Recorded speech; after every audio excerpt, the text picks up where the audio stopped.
Hi friends, Sarika recipe मराठीमध्ये तुमचं खूप खूप स्वागत आहे।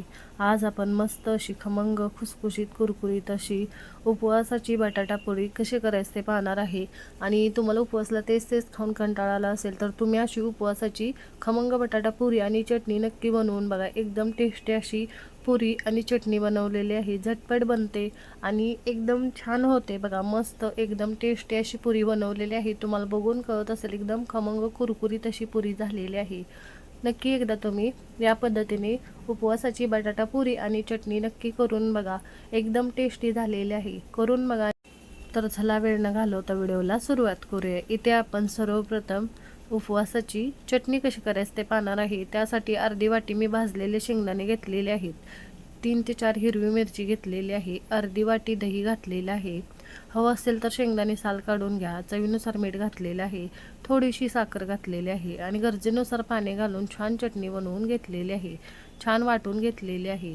इथे बघा मी या वाटीमध्येही काढून घेते, या पद्धतीने सगळी चटणी काढून घेतलेली आहे। आता त्याला तडका देऊन घेणार आहे। त्यासाठी 2 चमचे तेल गरम करून घेतलेले आहे, त्यामध्ये लाल सुक्या मिरच्या घातलेल्या आहेत 2, छान अशी टेस्ट लागते अशी वरून फोडणी द्या, छान तडका देऊन घेणार आहे आपण।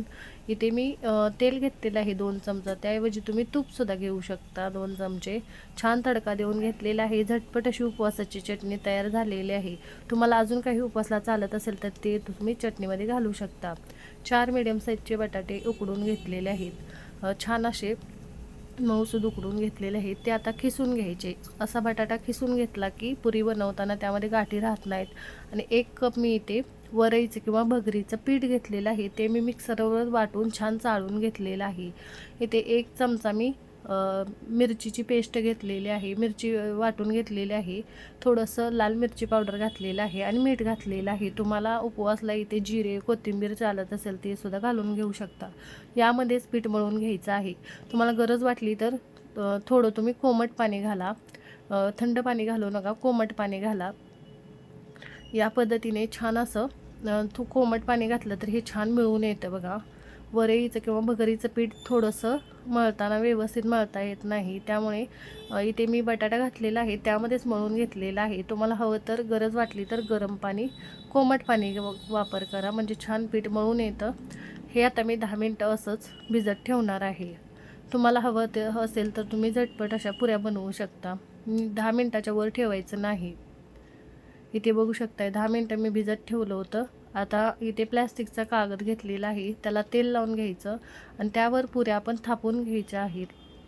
हातानेच मी थापून घेणार आहे, आपण थालीपीठ कसं बनवतो तसं थोडंसं घेतलेलं आहे पीठ यातलं आणि छान असं हलक्या हाताने छान थापून घ्यायचं, म्हणजे छान पुरी एकदम छान गोल होते बघा। या पद्धतीने थोडंसं हाताला तेल लावायचं आणि छान थापून घ्यायचं। कडा जर तुम्हाला वाटते की थोड्याशा चिरतायत तर त्या छान अशा मिटवून घ्यायच्या।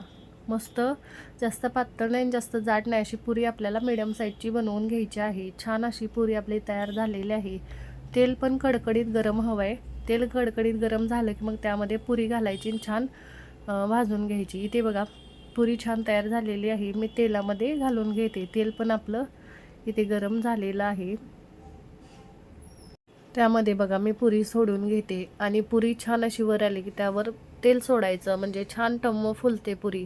या पद्धतीने मी पुरी घालून घेतलेली आहे, वरून तेल सोडलेले आहे, छान टम्म फुलते बघू शकताय। मस्त दुसऱ्या साईडने पण आपण छान भाजून घ्यायची। छान अशा सोनेरी रंगावर मी पुऱ्या भाजून घेतलेल्या आहेत, तळून घेतलेले आहे बघू शकताय। दुसरी पण त्याच पद्धतीने मी बनवून घेतलेले आहे। छान अशा पुऱ्या फुलतायत बघा, छान तळून घ्यायच्या।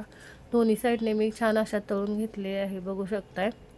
दुसरी पण छान तळलेली आहे, त्याच पद्धतीने सगळ्या पुऱ्या मी बनवून घेतलेल्या आहेत। आता इथे बघू शकताय छान अशा खमंग कुरकुरीत आणि एकदम साध्या सोप्या पद्धतीने आपण पुरी बनवलेली आहे, एकदम टेस्टी बनते। तुम्ही तुमच्या उपवासला तेच तेच खाऊन कंटाळा आला असेल अशी खमंग आणि एकदम छान टेस्टी अशी बटाटा पुरी बनवून बघा आणि त्यासोबत चटणी पण बनवा, एकदम छान झालेली आहे उपवासाची पुरी आणि चटणी।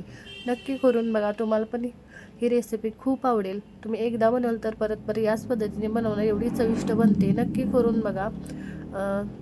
व्हिडिओ आवडला असेल तर कमेंटमध्ये जरूर सांगा तुम्हाला आजचा व्हिडिओ कसा वाटला। व्हिडिओ आवडला असेल तर व्हिडिओला लाईक करा, शेअर करा चॅनलवर नवीन असाल तर चॅनलला सबस्क्राईब करा, बेल आयकॉनला क्लिक करा. व्हिडिओ पाहिल्याबद्दल धन्यवाद.